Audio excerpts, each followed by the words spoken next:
My mom forged my signature and sold the apartment Dad gave me, to help my brother, so I made sure her smile ended. Right there in court. My name's Sarah, and honestly, things between me and my mom, Brenda, 52 female, have always been rocky.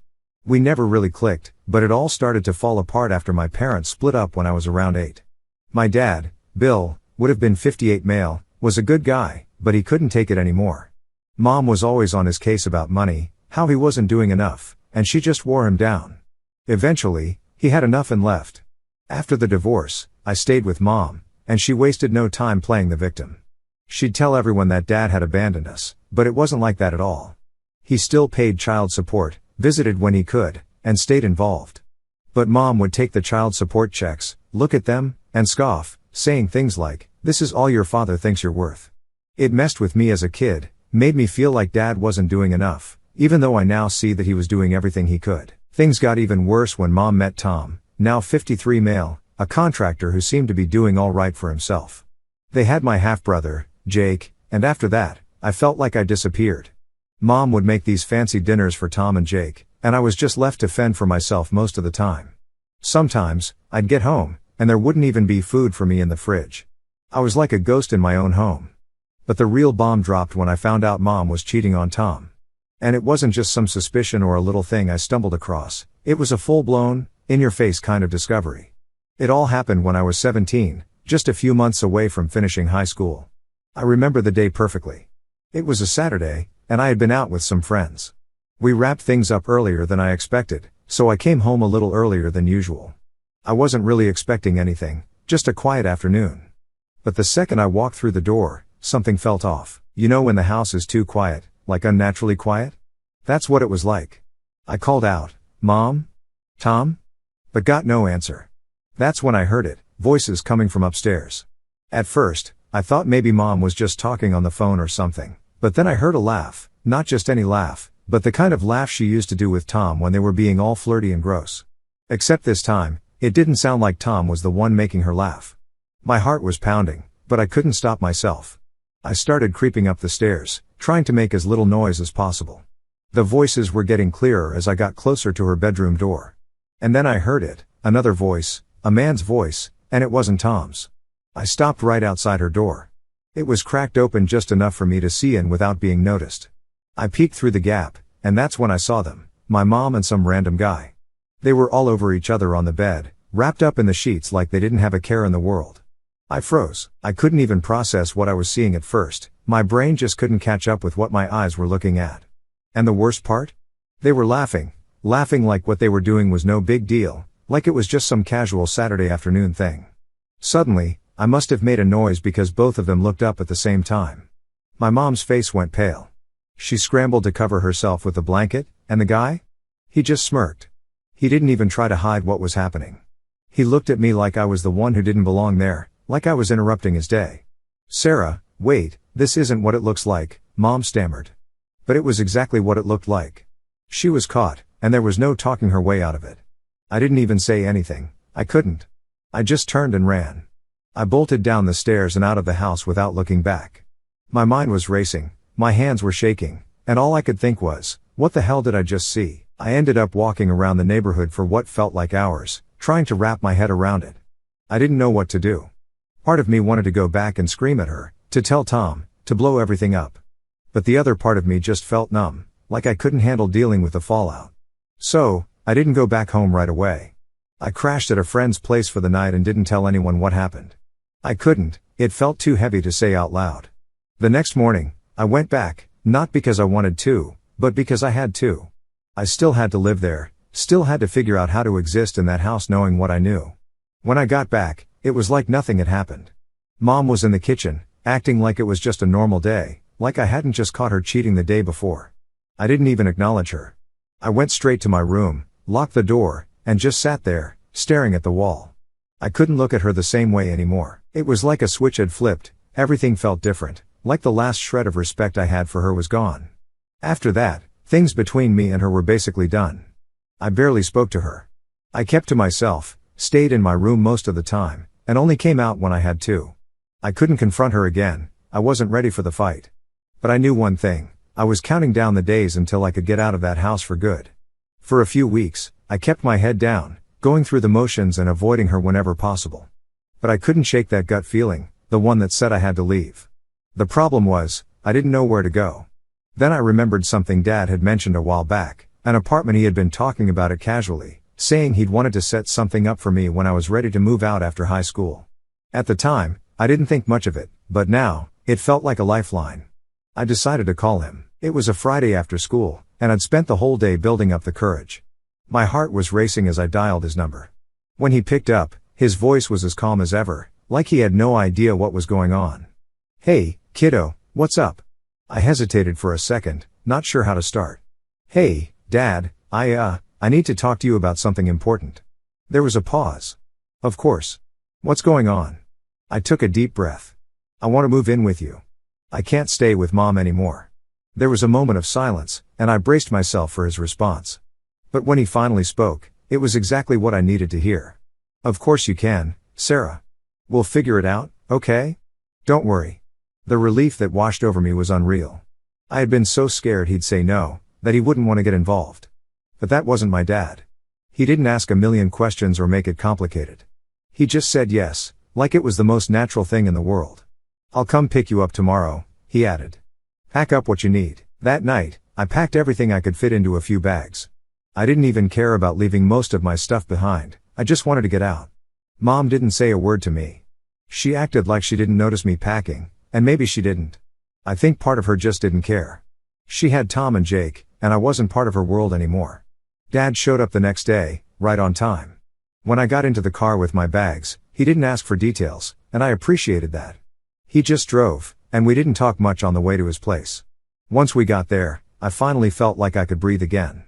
Later that evening, after I settled into my new room, Dad knocked on the door. He came in and sat on the edge of the bed, his usual calm self. "I know things have been rough," he said, "but I've been thinking. You remember that apartment I mentioned a while back?" I nodded, curious where this was going. "Well, I was planning to give it to you once you graduated, but I think now's a good time. You deserve something of your own, especially after everything that's been happening with your mom." I was stunned. "Wait, you're giving me an apartment?" "Yeah," he said with a small smile. "It's nothing too fancy, but it's yours. You're 17 now, and I want you to have it. There's just one thing, you're still technically under your mom's custody, so her name has to be on the paperwork for now. But once you turn 18, we'll get it fully transferred to you." I couldn't believe it. I hadn't even considered that this was an option, but suddenly, it felt like my whole world was changing for the better. The idea of having my own place, away from all the chaos, was like a dream come true. We went to check it out the next weekend. It wasn't huge, but it was perfect for me, just a small one-bedroom place, close enough to my school so I could still finish out the year, but far enough away from my mom that I could breathe. As we walked through the apartment, I couldn't help but feel like this was the beginning of something new, something better. Of course, there was the whole issue of Mom's name being on the paperwork. Legally, she still had custody, so we didn't have a choice. But Dad reassured me that it was just temporary, that as soon as I turned 18, it would be all mine. I trusted him, he had never let me down before. After we signed the papers, things moved pretty quickly. I split my time between Dad's house and the new apartment, getting everything set up and ready to go. It was like I was finally taking control of my own life, and it felt amazing. Mom didn't really care. I think she was just relieved I wasn't around to remind her of what I'd caught her doing. She never asked me about the apartment, never tried to get involved. It was like I didn't exist to her anymore, which honestly was fine by me. The less I had to deal with her, the better. Living with Dad had been a breath of fresh air. He wasn't overbearing or controlling like Mom. He gave me space but was always there when I needed him. We'd have dinner together, watch TV, and just talk about life. It felt normal, something I hadn't experienced in a long time. It was during one of those dinners when Dad brought up the apartment again. "You know, Sarah," he said, "you've done a great job balancing everything. If you ever want to rent out the apartment once you go to college, that's a solid option. It's good to have that kind of income on the side." It was like a light bulb went off in my head. The apartment was great, but once I moved to the other side of town for school, it wasn't exactly practical to keep living there. Renting it out could help me cover my expenses, especially since college wasn't cheap. I told Dad I'd think about it, but in the back of my mind, I knew it was a solid plan. I had no idea at the time that the apartment would become the center of a whole new storm later on. But for now, everything seemed like it was finally falling into place. I had Dad's support, my own place, and a future that felt like it was mine to shape. After a couple of years, my dad passed away, and everything flipped upside down again.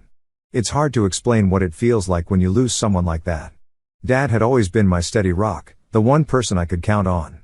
So when he got sick, it hit me hard. Cancer is a cruel thing, it took him faster than I ever expected. One day, he was just fine, and the next, I was watching him get weaker by the day. I quit my job to take care of him, it wasn't even a question. I'd do anything for him. By the time he passed, I was completely wrecked. I'd put everything into taking care of him, and suddenly, he was gone. The apartment was mine now, fully in my name, and I should have felt some relief knowing I had a place to stay. But instead, I just felt lost. That's when my mom started coming back into the picture. Now, keep in mind, we hadn't spoken much after I moved out. She knew I had my own place, but she never showed any interest in my life. She never even asked how I was doing after I left her house. So when she suddenly reached out after Dad's death, I wasn't sure what to think. Part of me wanted to believe that maybe she had changed, that maybe losing Dad had woken her up to the fact that life was too short for all the crap she'd put me through. I was grieving, so I guess I was vulnerable and wanted to believe she was trying to be there for me. At first, it seemed okay. She called me a few times, checking in, asking how I was doing. I wasn't exactly warm and welcoming, but I also didn't push her away. I was lonely, and it was nice to have someone asking about me for once, even if it was her.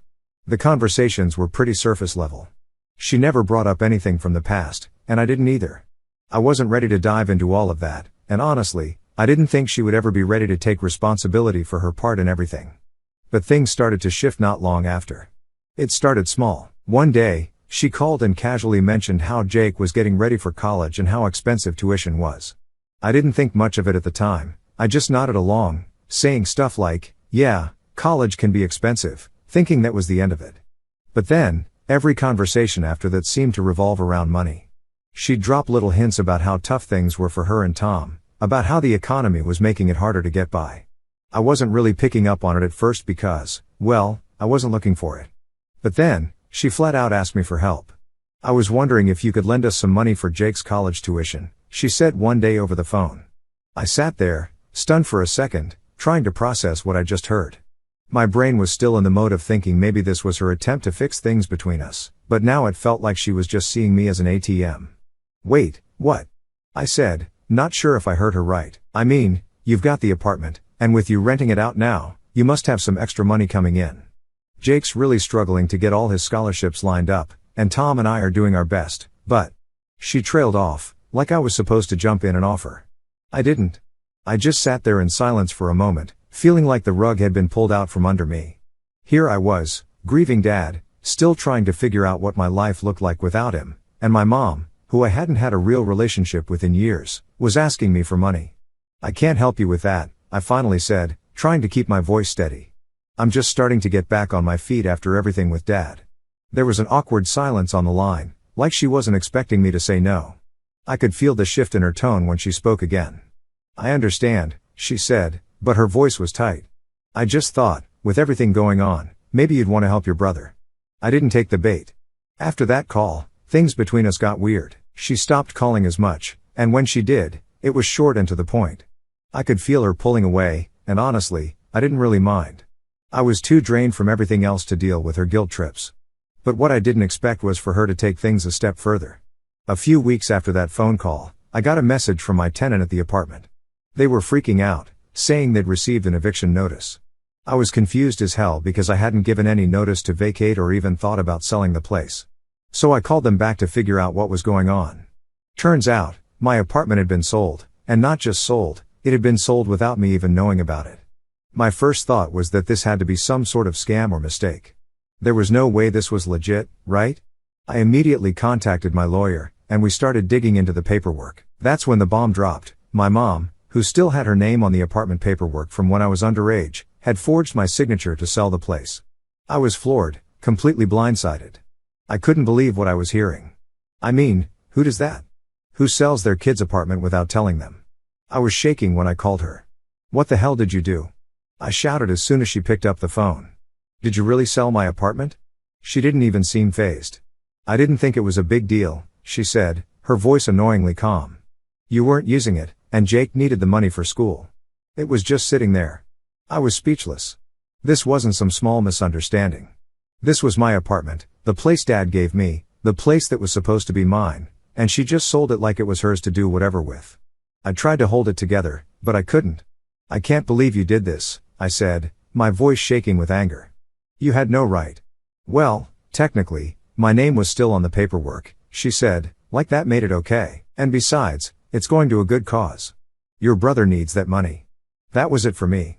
I couldn't believe my own mom had gone behind my back, forged my signature, and sold something that wasn't even hers to sell. And for what? To help Jake?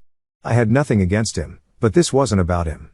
This was about her crossing a line that I didn't even think was possible. She sold something that wasn't hers, something my dad had given me, and then acted like it was no big deal. I knew I needed to do something about it, and the first step was confronting her in person.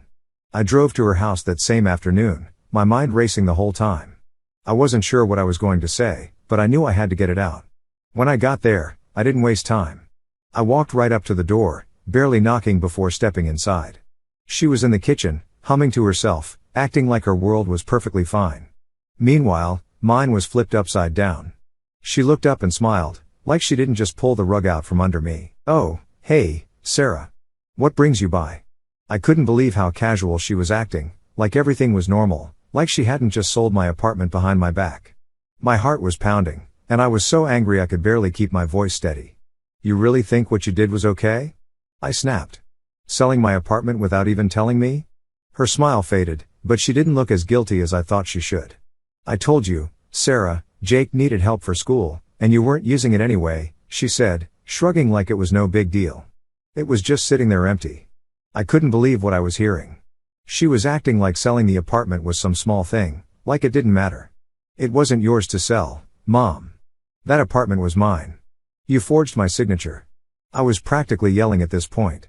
She crossed her arms and leaned against the counter, still way too calm for someone who had just committed fraud. Technically, my name was still on the paperwork, and I'm your mother. I did what I thought was best for the family. That phrase, what was best for the family, it made me want to scream. She wasn't doing anything for the family. She was doing this for herself, using Jake as an excuse. I can't believe she was just brushing it off like it was nothing. You have no idea what you've done, I said, my voice trembling with anger. This wasn't about what was best for anyone. This was about you thinking you could take something that wasn't yours. She rolled her eyes, like I was being dramatic. You're overreacting. It's just money, Sarah. Your brother needed it for school. You've got your own life now, and you didn't even need that apartment. My hands were shaking at this point. I took a deep breath, trying to hold it together. You forged my name, Mom. Do you even understand how illegal that is? You think you can just take something from me and use it like your personal piggy bank? She sighed, clearly tired of the conversation. I'm your mother, Sarah. I didn't think you'd be so ungrateful about this. I was trying to help your brother. You'll be fine, you always are. Ungrateful? She had the nerve to call me ungrateful? I couldn't believe what I was hearing. This was beyond her usual selfishness. This was criminal, and she was acting like I was the problem. I've already contacted my lawyer, I said, and her face changed instantly. That calm, smug attitude was gone. She straightened up, and for the first time, I saw her actually get nervous. What do you mean, your lawyer? She asked, trying to sound casual, but I could hear the edge in her voice. I mean, I'm taking legal action against you, I said, my voice cold. You committed fraud. This isn't just some misunderstanding, Mom. You sold something that wasn't yours to sell, and you're going to pay for that. The color drained from her face, and for a second, she didn't say anything. I think she finally realized just how deep in she was. Sarah, you don't need to do this, she said, her voice a little more desperate now. We're family. We can work this out. I shook my head, feeling all the anger bubbling up again. No, we can't. You made sure of that the moment you forged my name. You didn't even think twice about it, did you? You didn't care what I wanted or needed. This was all about you, and I'm done letting you walk all over me. She was silent for a moment, like she was trying to figure out how to talk her way out of this. I didn't mean for it to get this far, she finally said. I was just trying to help Jake, and I thought. You thought you could do whatever you wanted, I interrupted. You didn't care about the consequences. You never do. But this time, you're not getting away with it. I turned and started walking out of the kitchen, but she called after me. Sarah, wait. Please don't do this. We're family. You don't want to take this to court. I stopped at the door and turned to face her one last time. I didn't want any of this, but you left me no choice. I walked out and didn't look back. I felt like my whole world was crashing down, but I also felt a strange sense of clarity. I knew what I had to do. I wasn't going to let her get away with this. She had pushed me too far this time, and there was no going back. The next few days were a blur of phone calls with my lawyer, emails, and collecting documents. My lawyer told me I had a solid case. Everything she did, every forged document, every shady detail, was coming to light. It was exhausting, but I had to keep pushing forward. I wasn't just fighting for my apartment, I was fighting for myself, for everything she'd taken from me emotionally and financially. I wasn't ready for the legal battle ahead, but I didn't have a choice. It took months of back and forth legal filings and endless stress, but in the end, justice came through. The court ruled in my favor. My mom had indeed forged my signature to sell my apartment, and everything she did was not only illegal but completely shameless.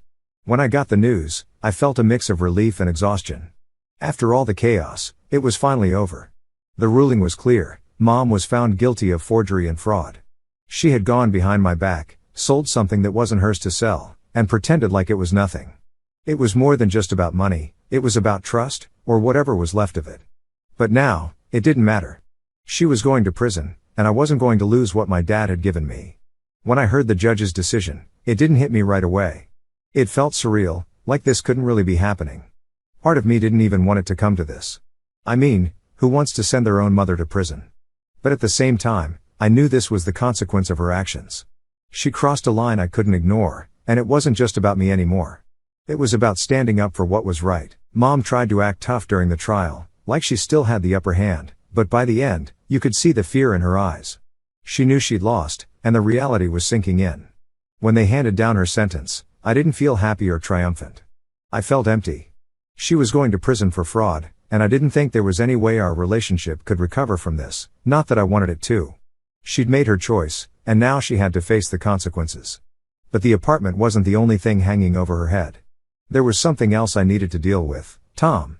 See, throughout all of this, Tom had no idea what had been going on. He didn't know about the forged documents, the fraud, or the apartment sale. But more importantly, he didn't know about the affair I caught my mom in all those years ago. I'd been holding on to that secret for way too long, and after everything that had happened, I knew I couldn't keep it in anymore. It was time for Tom to know the truth. I wasn't sure how to approach it. I mean, how do you tell someone that their wife cheated on them, that she'd been lying to them for years? I debated with myself for a while, but eventually, I decided the best thing to do was just rip off the Band-Aid. He deserved to know the truth, no matter how much it hurt. So, I met up with Tom. We sat down, and after some awkward small talk, I just came out with it. Tom, I need to tell you something, and it's not going to be easy to hear. He looked at me, confused, but he could tell I was serious. What is it? He asked. I took a deep breath. A few years ago, when I was 17, I caught Mom cheating on you. I didn't know how to tell you at the time, so I kept it to myself. But after everything that's happened, I can't keep it in anymore. You need to know. His face went pale. I could see the shock hit him like a brick. She cheated on me? He stammered, like he couldn't even process the words. When I explained everything, the day I came home early and saw her with some random guy, the way she laughed it off, how I'd kept quiet all these years because I didn't know how to deal with it, I told him how much it had weighed on me. But I also told him that after the fraud, after the court case, I realized I couldn't let her lies control my life anymore. Tom just sat there for a moment, staring at the table. I could see the anger building in his eyes, the way his hands clenched into fists. I had no idea, he finally whispered. I had no idea she was capable of all this. I didn't say anything. What could I say? It wasn't like I could make it any easier for him. First, she screws you over with the apartment, and now I find out she's been lying to me for years, he muttered, almost to himself. Then, he looked up at me, and I could see the pain in his eyes. Thank you for telling me. I wish I'd known sooner, but thank you. After that conversation, things moved quickly. Tom filed for divorce. He couldn't stay with her, not after everything that had come to light. Between the forgery, the fraud, and now the affair, it was clear their marriage was over. And honestly, I think he was ready to be done with her. She'd manipulated him just like she had with me, and he finally saw her for who she really was. In the end, she lost everything.